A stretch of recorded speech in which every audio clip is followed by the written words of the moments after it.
নমস্কার বন্ধুরা, food lover চ্যানেলে সবাইকে স্বাগত জানাই। আজ আপনাদের সাথে অনুষ্ঠান বাড়ির মতো রাজকীয় স্বাদের ফুলকপি রোস্ট রেসিপিটি শেয়ার করব। সবথেকে সহজ পদ্ধতিতে এই নিরামিষ ফুলকপি রোস্ট রেসিপিটি বানিয়ে দেখাবো, যা আপনারা গরম গরম লুচি, পরোটা, রুটি হোক বা ফ্রাইড রাইস অথবা গরম ভাতের সাথে এটি খেতে অপূর্ব লাগবে। আমার এই রেসিপিটি ভালো লাগলে অবশ্যই বন্ধু বান্ধবদের সাথে শেয়ার করবেন। আর আমার চ্যানেলের নতুন বন্ধু হয়ে থাকলে পরে চ্যানেলটি সাবস্ক্রাইব করে বেল আইকনটা অবশ্যই প্রেস করে দেবেন, তাহলে সমস্ত ভিডিও নোটিফিকেশন সবার আগে আপনার কাছেই পৌঁছে যাবে। তাহলে চলুন ঝটপট রেসিপিটি দেখে নিই। নিরামিষভাবে ফুলকপি রোস্ট বানাবার জন্য এখানে একটা ফুলকপির ফুলগুলোকে ঠিক এরকম একটু বড় সাইজের করে কেটে নিয়েছি। গ্যাসের উপরে একটা কড়াই বসিয়ে কড়াইতে দিয়ে দিয়েছি পর্যাপ্ত পরিমাণে জল। জলটা এখানে বেশ অনেকটাই গরম হয়ে গেছে। এরপর এতে দিয়ে দিচ্ছি 1 টিস্পুন লবণ। লবণটা দেওয়ার পর খুন্তিটা দিয়ে একটুখানি নেড়ে নিলাম। এরপর এতে ফুলকপির ফুলগুলোকে দিয়ে দিচ্ছি। সমস্ত ফুলকপি টুকরোগুলো এখানে দিয়ে দিলাম। এরপর 3 থেকে 4 মিনিট ধরে ফুলকপি টুকরোগুলোকে ভাপিয়ে নেব। 4 থেকে 5 মিনিট ধরে ফুলকপিগুলোকে ভাপিয়ে নিয়েছি। এইবার ফুলকপির ফুলগুলোকে গরম জল থেকে ছেঁকে তুলে নেব। সমস্ত ফুলকপির ফুলগুলোকে গরম জল থেকে ছেঁকে একটা পাত্রে তুলে নিয়েছি। ফুলকপি যদি এরকমভাবে একটু ভাপিয়ে নেওয়া হয় তাহলে গ্যাস অম্বলের প্রবলেমটাও থাকে না। এইবার মিক্সার জারে একটা পেস্ট বানিয়ে নেব। তার জন্য নিয়েছি 2 টেবিল চামচ চার মগজটা দিয়ে দিলাম। এরপর দিয়ে দিচ্ছি 2 টেবিল চামচ ভাঙা কাজু, 1 টেবিল চামচ পোস্তদানা দিয়ে দিলাম। এবার মিক্সার জারে এর একটা পেস্ট রেডি করে নেব। মিক্সার জারে প্রথমে 4 মগজ পোস্তদানা, কাজু বাদামের এরকম একটা গুঁড়ো রেডি করে নিয়েছি। এরপর এর মধ্যে একটু জল দিয়ে এর একটা পেস্ট রেডি করে নেব।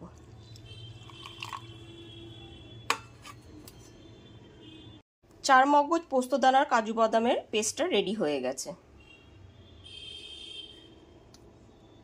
ফুলকপি রোস্টে দেওয়ার জন্য গুঁড়ো মশলার একটা পেস্ট রেডি করে নেব। তার জন্য নিয়েছি 1 টিস্পুন জিরের গুঁড়ো, 1 টিস্পুন কাশ্মীরি লঙ্কার গুঁড়ো, 1 টিস্পুন ধনের গুঁড়ো, 1 টিস্পুন নুন আর 1 টিস্পুন চিনি। এবার বাটিতে সামান্য একটু জল দিয়ে এর একটা পেস্ট বানিয়ে নেব।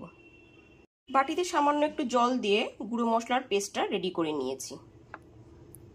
এবার কড়াইতে দিয়ে দিয়েছি 3 টেবিল চামচ রিফাইন্ড অয়েল। তেলটা এখানে খুব ভালো মতো গরম হয়ে গেছে।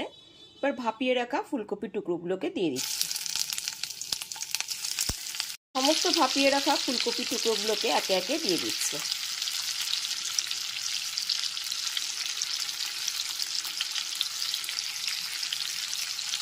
সমস্ত ভাপিয়ে নেওয়া ফুলকপি টুকরোগুলোকে দেওয়ার পর গ্যাসের ফ্লেমটা মিডিয়ামে রেখে ফুলকপি টুকরোগুলোকে ভেজে নিতে হবে। ফুলকপি টুকরোগুলো কিন্তু খুব কড়া করে ভাজবো না, একটু হালকা করে ভেজে নেব।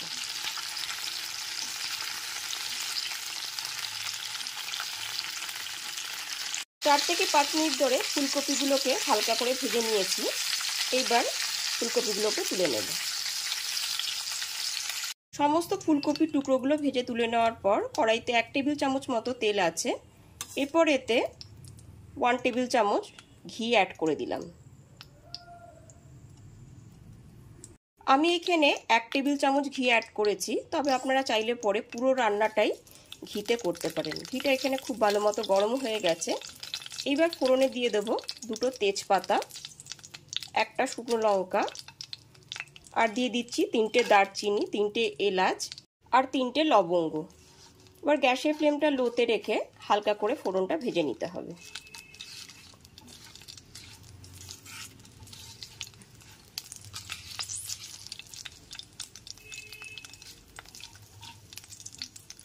গ্যাসের ফ্লেমটা একদম লোতে রেখে ফোড়নটা হালকা করে ভাজা হয়ে গেছে আর ফোড়নটা থেকে খুব সুন্দর একটা গন্ধ আসছে। এরপর এতে দিয়ে দিচ্ছি 1 টেবিল চামচ আদা কাঁচা লঙ্কা বাটা। এখানে আমি বড় 1 টেবিল চামচ আদা কাঁচা লঙ্কা বাটাটা দিয়ে দিলাম। গ্যাসের ফ্লেমটা লোতে রেখে এবার এটা কষিয়ে নিতে হবে।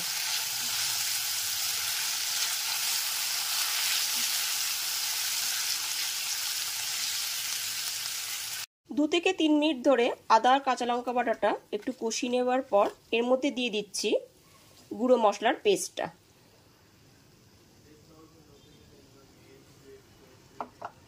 গ্যাসের ফ্লেমটা মিডিয়ামে রেখে গুঁড়ো মশলার পেস্টটা খুব ভালো মতো কষিয়ে নিতে হবে।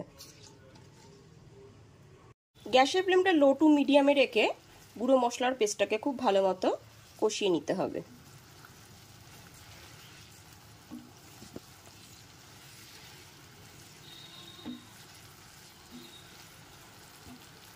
তিন থেকে 4 মিনিট ধরে গুঁড়ো মশলার পেস্টটা খুব ভালো মতো কষানোর পর মশলাটা থেকে তেলও রিলিজ হয়ে এসছে। এরপর এর মধ্যে কাজু বাদাম বাটাটা দিয়ে দিচ্ছি। 4 মগজ কাজু বাদাম আর পোস্তদানা পেস্টটা দিয়ে দিলাম।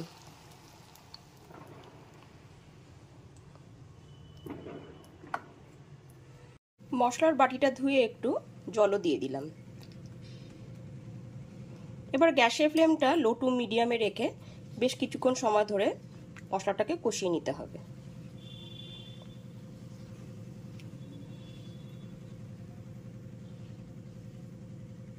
গ্যাসের ফ্লেমটা লো টু মিডিয়ামে রেখে কাজু বাদাম 4 মগজ আর পোস্তদানার পেস্টটা খুব ভালো মতো একটু মিশিয়ে নিতে হবে। গ্যাসের ফ্লেমটা এই সময় হাইতে করে দিলে পরে পেস্টটা লেগে যেতে পারে।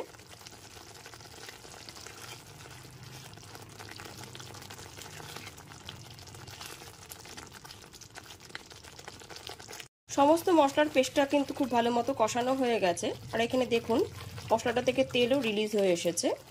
এরপর কিছুক্ষণের জন্য গ্যাসটা অফ করে দিলাম।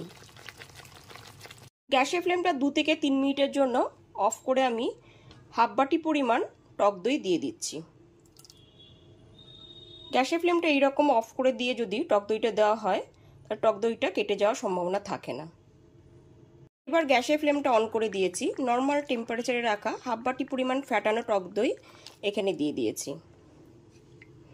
গ্যাসের ফ্লেমটা একদম লোতে রেখে খুব ভালো মতো টক দইটা মিশিয়ে নিচ্ছি। এরপর এতে দিয়ে দিচ্ছি স্বাদ মতো লবণ আর দিয়ে দিচ্ছি হাফ টিস্পুন চিনি। চিনি আর লবণটা খুব ভালো মতো মিশিয়ে নিতে হবে।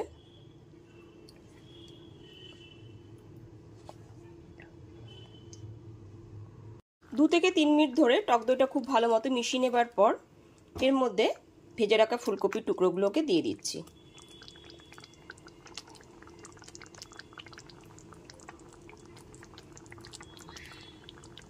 সমস্ত ভেজে নেওয়া ফুলকপির টুকরোগুলো দিয়ে খুব ভালো মতো একবার 3 থেকে 4 মিনিট ধরে কষিয়ে নিতে হবে।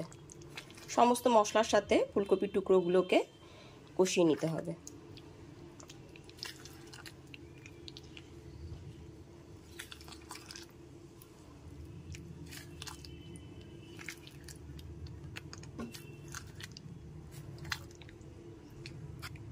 তিন থেকে 4 মিনিট ধরে খুব ভালো মতো ফুলকপিগুলোকে মশলার সাথে কষিয়ে নিয়েছি। এরপরে গ্যাসের ফ্লেমটা মিডিয়ামে রেখে 3 থেকে 4 মিনিটের জন্য ঢেকে রান্না হতে দিলাম। 3 থেকে 4 মিনিট পরে ঢাকনাটা খুলে দেখে নিচ্ছি। ফুলকপিটাকে খুব ভালো মতো একবার নেড়ে নিতে হবে।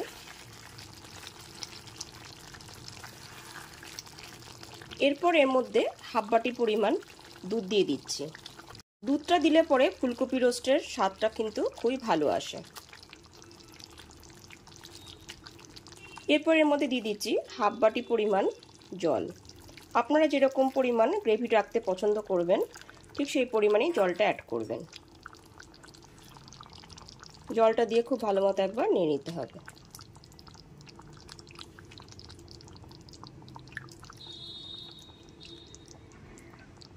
জলটা দিয়ে দেওয়ার পর আরেকবারের জন্য ফুলকপিগুলো যাতে খুব ভালো মতো সুসেদ্ধ হয়ে যায় ওই জন্য 3 থেকে 4 মিনিট ধরে গ্যাসের ফ্লেমটা লোতে রেখে ঢেকে রেখে দিলাম।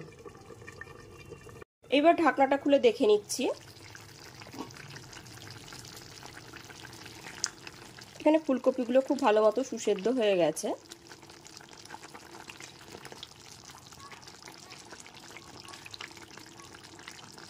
আমি একটু চেক করে নিয়েছি, এখানে ফুলকপিগুলো খুব ভালো মতো সুসেদ্ধ হয়ে গেছে। এরপর এর মধ্যে দিয়ে দিচ্ছি 1 টিস্পুন ঘি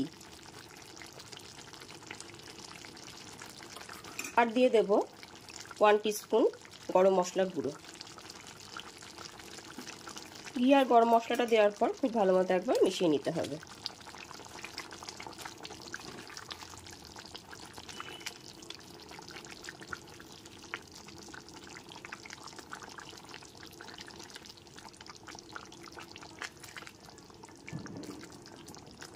ঘি আর গরম মশলাটা খুব ভালো মতো মিশিয়ে নেবার পর গ্যাসের ফ্লেমটা অফ করে দিলাম।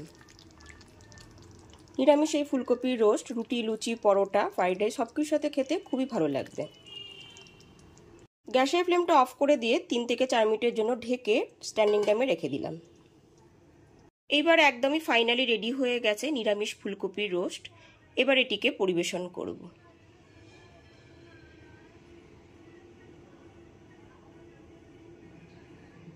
আমার এই রেসিপিটি ভালো লাগলে পরে অবশ্যই একটি লাইক করবেন আর কমেন্ট করে জানাবেন যে রেসিপিটি আপনাদের কাছে কেমন লাগলো। আজ তাহলে এই পর্যন্তই, আবার হাজির হয়ে যাব নতুন করে রেসিপি নিয়ে।